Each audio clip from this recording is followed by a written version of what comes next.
Delighted to welcome Matt Williams back to the show. Matt, good morning to you. How are you getting on? Morning, Alan. Morning, Johnny. Very, very good. Thanks, mate. How's yourself? Yeah, very well. We were just having a chat there about some of the greatest fly-in-the-wall sports documentaries. You strike me as somebody who'd be a good appreciator of a good documentary. What's up there for you, sports-wise?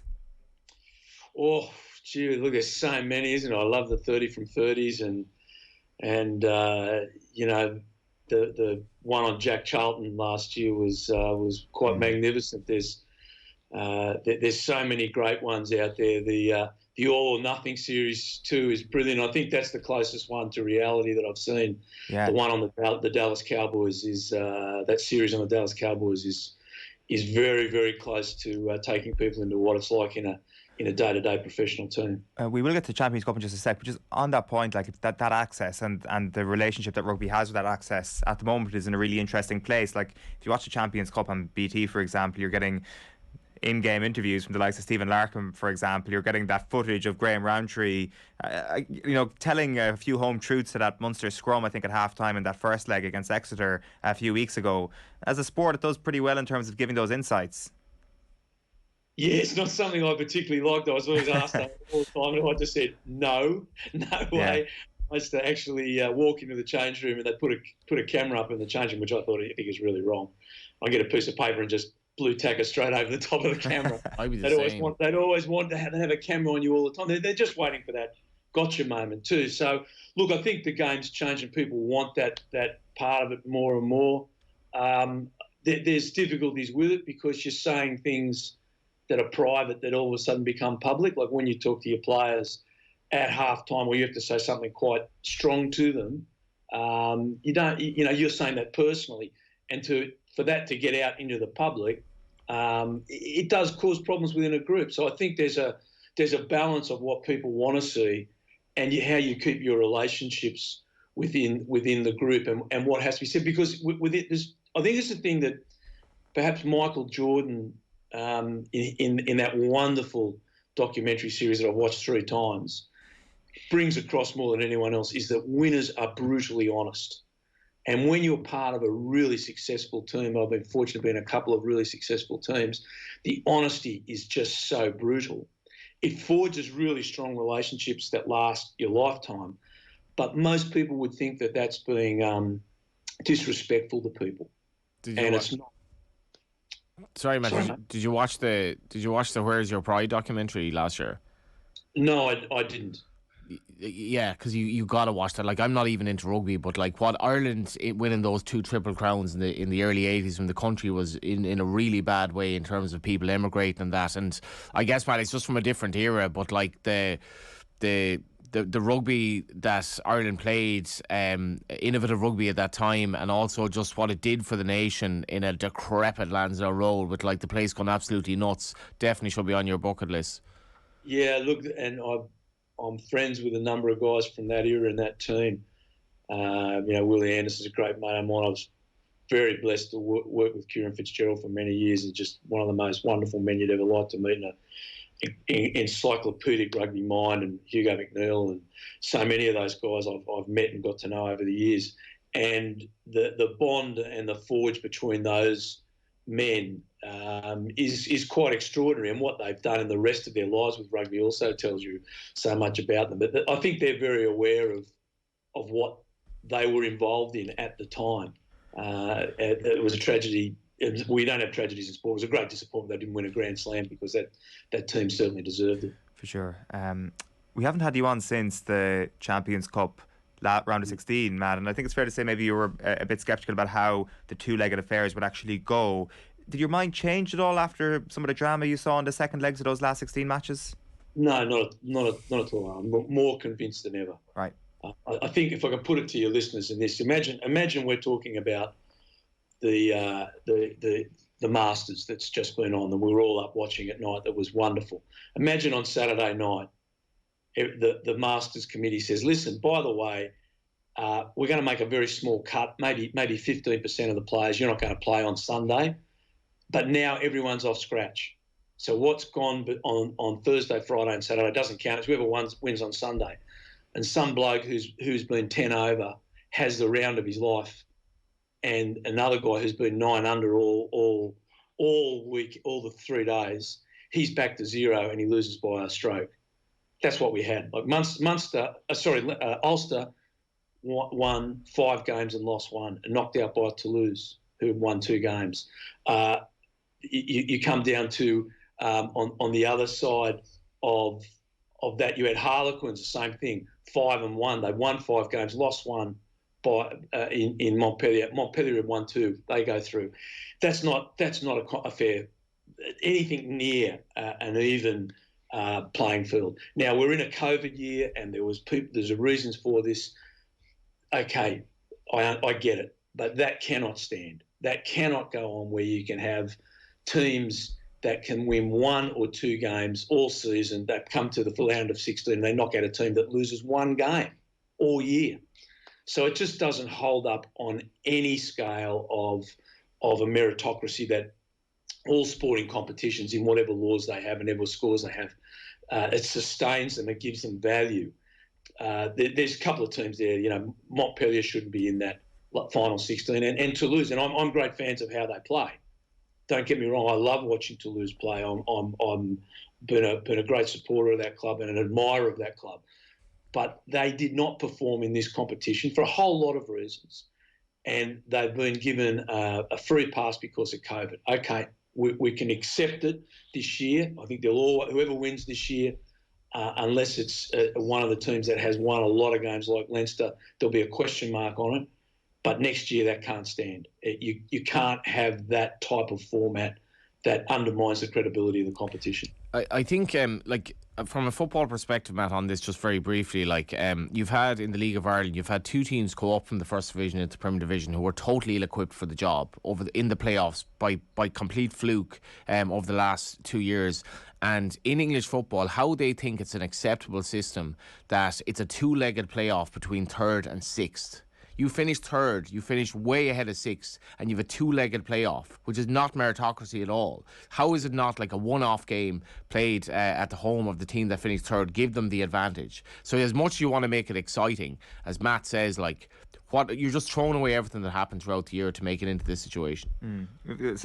Yeah, go ahead, Matt. Well, I was just going to say the thing that should occur is the quarterfinals in the Heineken Cup is the best weekend of club rugby in the year, because you've got 8 quality teams playing 4 games across the weekend.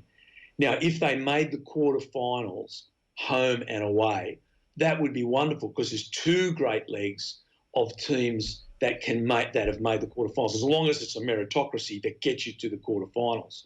Now, the problem is that the meritocracy has been taken out of the competition by that.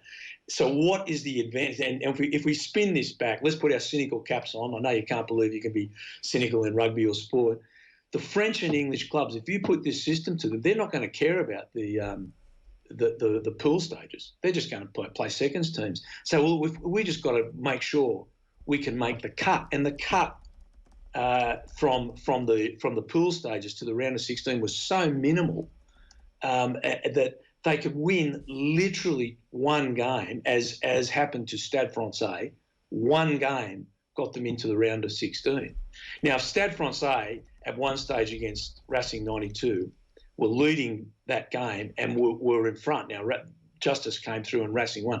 Racing had won 5 games to the last game. Stade Francais had won 1, yet they were leading in that other game, and they would have gone through.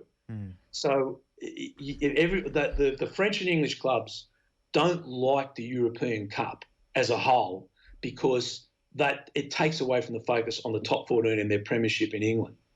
So this system that would allow them to sneak into where the money is, so let's come back to the round of 16 for money, that's what they would do. Money was to be made in the round of 16. Now, I get it. Everyone's lost a lot of money because of COVID. They had to generate money. Clubs, this was a way for everyone to get a home game to generate money. I get all that. And I can understand it in a COVID year.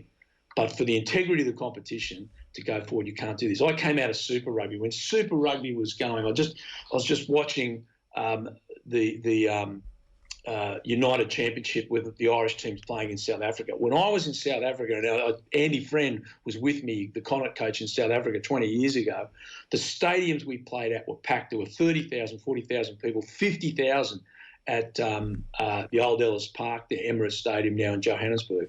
They are empty. They are empty last weekend. It was so sad to see it because of administrators mucking around and tinkering and changing what were wonderful competitions. The Heineken Cup is the best competition in the world. If they, club competition that is, if they keep tinkering with this and doing what they're doing and it loses its integrity, it'll go the same way as Super Rugby and what we're seeing in South Africa at the moment, which is no one going to club rugby, which was once so thriving in that country.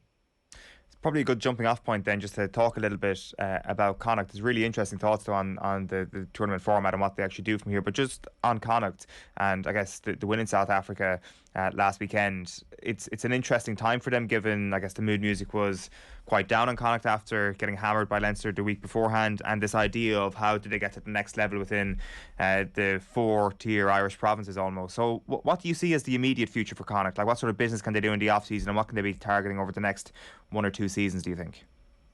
Well, I'm not talking out of turn. I text Andy friends straight after the game, and I don't do it very often because I don't like getting in coaches' ears, even though they're friends.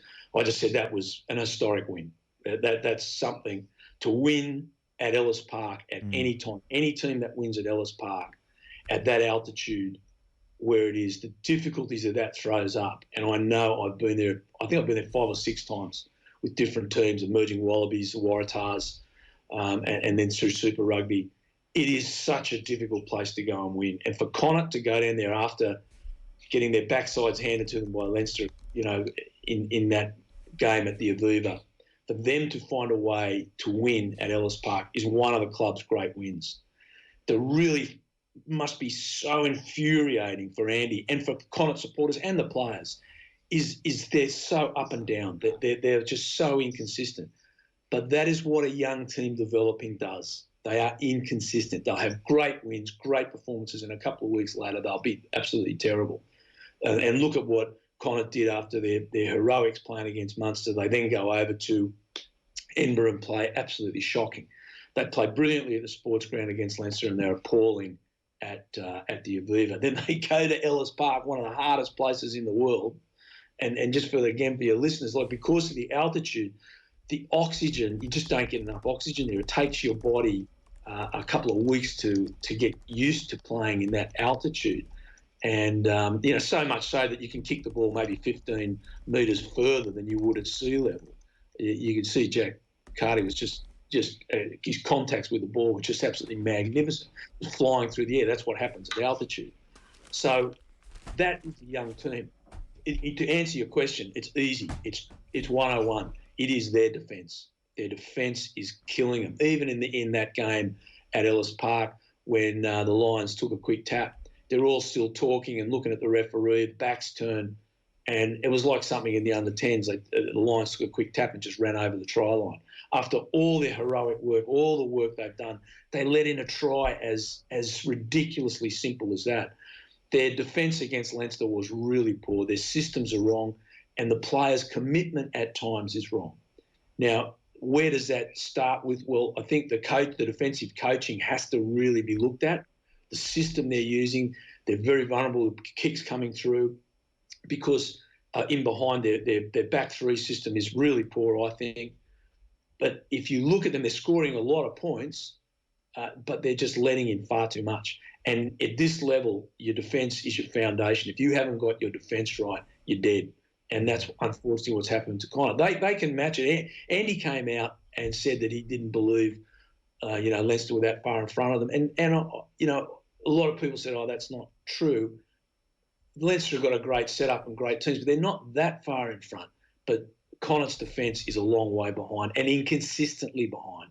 And until they fix that, they're going to struggle. Just very quickly, Matt, before you wrap, is there a chance that Andy Friend has another rabbit to pull out of a hat, almost, if you can use that phrase, with regards to somebody like Mac Hansen coming into the team? Because it seems like it's that sort of knowledge that he has that is a point of difference compared to some of the Irish provinces, and something that might be able to elevate them relative to resources. For sure. Look, on big days you need your great players to play great. So you need more high quality players in your side. There's no two ways about that. And he tells a beautiful story about Mac Hansen because he's from the same town, from Canberra, where Andy's from. And he said one of his friends owned a bar, and he rang him up and said, I've got this bloke called Mac Hanson's been coming into this bar here. He's Irish qualified. And he said, what's he like? He said, he's pretty loose. He said, I like loose. I'll give him my phone number. So that was his recruitment method. I'm sure he's telling a bit of a tale there, but you do need quality players, and you need to recruit them in. And obviously, put quality players that are Irish qualified are even better. I think Andy, he's such a good operator, and the players obviously respect him and enjoy. I heard you talking about Mick McCarthy there. The word respect. Mick's a lovely human being. I've had the privilege of meeting him a number of times over the years. When you meet people like Andy and Mick, you come away with the feeling of the decency and the humility of the men. And when you're that sort of coach, that attracts players. They want to work with good people. So hopefully they can. Absolutely. Matt Williams, great as ever chatting to you. Thanks a million for hopping on the line. Pleasure now. Cheers. Matt Williams there chatting rugby. OTB AM brought to you live each morning by Gillette Labs for an effortless finish to your day.